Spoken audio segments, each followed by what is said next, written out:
আসসালামু আলাইকুম। আমি যে হাঁসের মাংস পাকাইতেছি এবং যে কলিজা, খাসির কলিজা, আবার হলো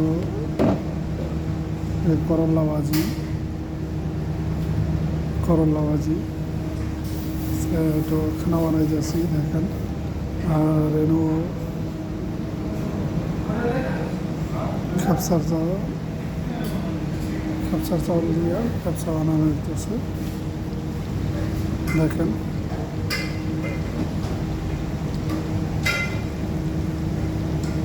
কলিজা বোনা হাঁসের মাংস।